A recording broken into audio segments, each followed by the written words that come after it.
This is Radar for On the Radar Entertainment Blog coming to you with week 2 of MLB Hotstove Edition. Now, the first interesting news was that the Royals signed Mike Minor and Michael A. Taylor.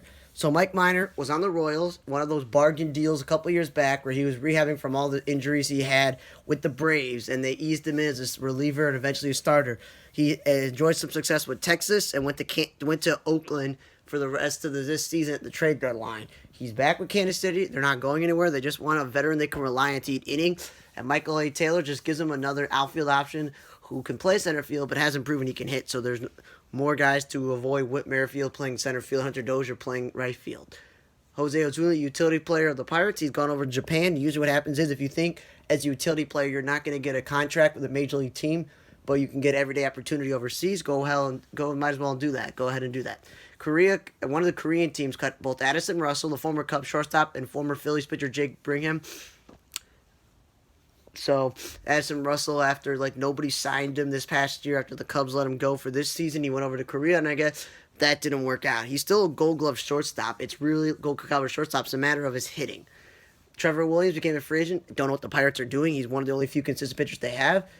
Adam Simber, after Cleveland DFA'd him, he was picked off waivers from the Marlins, so they get a useful reliever there. Luis Perdomo, again, the Padres don't know what they're doing. He's a free agent. Mets have signed Trevor May. The story with Trevor May is he's a one-time great prospect of the Twins, the starting pitcher.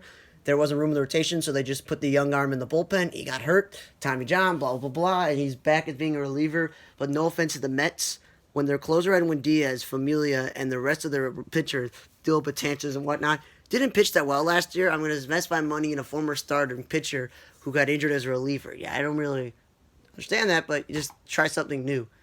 Eduardo Rodriguez, the Red Sox, avoid arbitration, so he's going to stay there. Twins, though, they let Eddie Rosario go, who 2 years in a row did not win the Silver Slugger in left field because they gave it to Jaden Martinez 1 year when he wanted 2 positions, which is just stupid.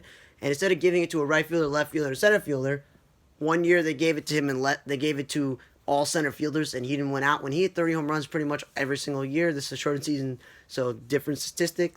He's a left-handed hitter. He's 29. Somebody will definitely pick him up, maybe the White Sox. The Brewers signed Luke Malley to do a deal. They don't really have catching, so they might as well try somebody. The Yankees are keeping Gary Sanchez after all the speculation of whether they keep him or not. He's a good hitter. Down year, keep him. Padres tendered Tommy Pham. They need outfield, so they might as well do that. And Mazzara and Carlos Rodon were non-tendered by the White Sox. It wasn't a surprise because both haven't been that great, and Mazzara just didn't do anything with the White Sox this year, and Rodon is more of a health issue. The Royals non-tendered Maikel Franco, and Kyle Schwarber was non-tendered as well. And as over the years, the Cubs were like, you know what? Maybe, just maybe, with Kyle Schwarber, we could trade him, but then they never really got anything good for him, so they just said, we're just not going to pay him because he's a DH and he can't really field. Then Iglesias, who the Orioles decided to pick up his option, said, you know what? We don't need him. He's one of our good players. We want to continue to stink. Let's trade him to the Angels for 2 minor leaguers because they don't have Simmons anymore at shortstop. So Angels get themselves a good defensive shortstop to replace Simmons, but don't know what the Orioles are doing there. Adam Duvall got non-tendered. The Braves said, you know, we don't have to pay this guy. We got a stacked outfield, and we might as well not have to pay him. Dan Straley, who's bounced around from Major League team after some success at the start of his career, is still staying in Korea for another season. That's interesting there. And then Corey Knebel, after the Brewers non-tendered him, they were able to trade him to the Dodgers. So the Dodgers got Blake Trinan and Joe Kelly, and now they got Knebel. So now their bullpen is just getting better and better. So they don't have to always rely on Kenley Jansen. And they just won the World Series, so it makes them better.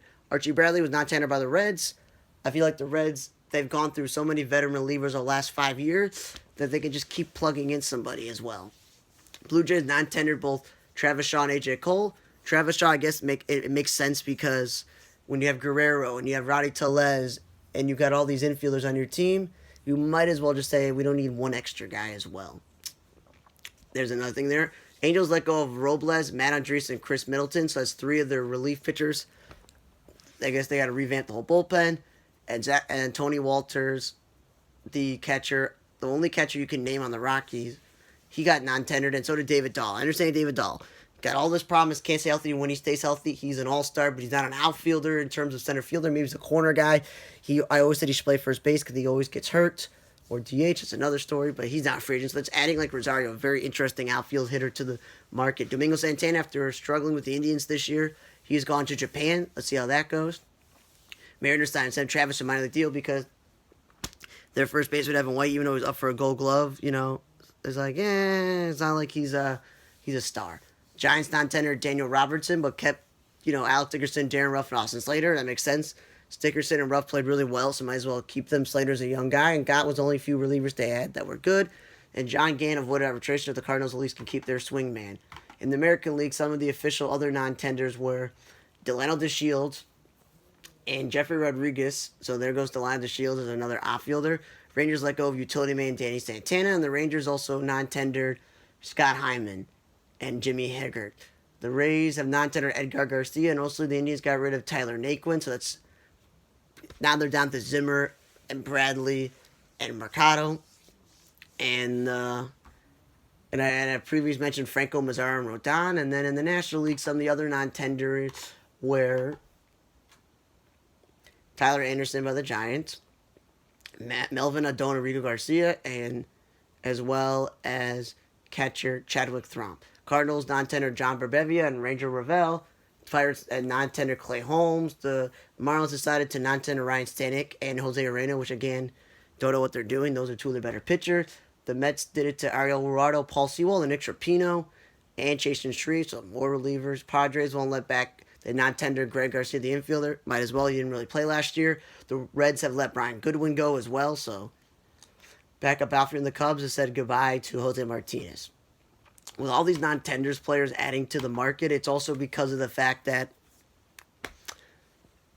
there were no fans in the stadium. They didn't play as many games. They're not sure how everything's going to go next year. A lot of the owners are crying poverty.